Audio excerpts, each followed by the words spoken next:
was a fan, it'd be totally different treatment than it would be for a celebrity. And also, I think very different scenario when you think to, I couldn't get out of my head as I watched this, the White House Correspondents Association dinner from 2018, where Sarah Sanders was so maliciously attacked.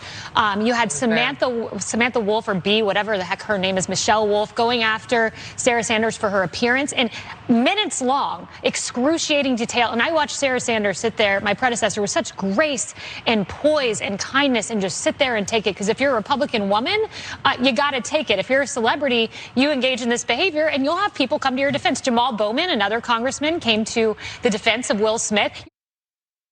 Okay, so first of all, the comedian was Michelle Wolf, and she's hilarious. And she didn't mock Sarah Huckabee Sanders' appearance. She mocked the fact that she was being paid to lie. But that right there, an attempt by Kayleigh McEnany to turn the entire Will Smith and Chris Rock thing into, isn't it tough on Republican women, is actually not the worst take coming out of Fox News when it's offensive and it's weird, but there was worse stuff. Take a look at this mashup. When a comedian says it, you wouldn't have done that because you have class. Or at least you sound like you do because you have a British accent. Don't be too hasty. Don't be misled by the accent. The first time I've ever seen the media cover black on black crime, so I'm actually quite surprised by this. You don't have to follow the rules. If you're on the right and you say something they don't like, then they can respond with violence. And the Oscars are not the hood. I think it's not a bar. LA sheriff didn't haul this guy out of there at the next commercial break. Explains why there's such a huge crime problem in this country, because you can just go up as an audience member and just cold cock a comedian, and it explains why liberals have no sense of humor. Okay, so there's a lot there. So there's a mixture of these two celebrities getting into a public fight proves that Republicans have it bad, and also a lot of, I was gonna say subtle racism. It ain't subtle when you said the Oscars isn't the hood, Farron. I feel like she was really ladling it on there. You know, for somebody who's had run-ins in the law with her and her family, I would think Pirro would maybe not want to throw those stones from inside of her glass house, but okay, if she wants to go there. Either way, one thing happens one time on a show that Republicans were already gonna like absolutely dismantle on Monday morning, because God knows they hate liberal Hollywood. They were just waiting for something to go after, and boom, they gave it to them. But it's one thing, one time. This is not endemic of, oh, look, this is because all the crime in America. This is why it happens. No, it's not. No, this is not going to embolden people to go and attack comedians on stage, as someone said on Twitter. You have to be so just smooth-brained to think that this is an indication of a sea change in the United States in any way other than Will Smith got pissed and smacked Chris Rock. That's what happened. Chris Rock told a joke that sure, he probably should not have said, but did he even know, exactly? So look, bad joke, bad reaction. And they want to make it all about, this is what black people do. This is what black people do back in the hood. And now they're bringing it to this prestigious award show that we love to mock every year anyway. They hate it. They love to pretend that they wouldn't go if they were invited or whatever. By the way, I'm not gonna do that. I would totally be there. I don't care where you seat me, I'll stand. Honestly, I'll stand in the middle of an aisle. I don't care, I wanna go. That would be cool.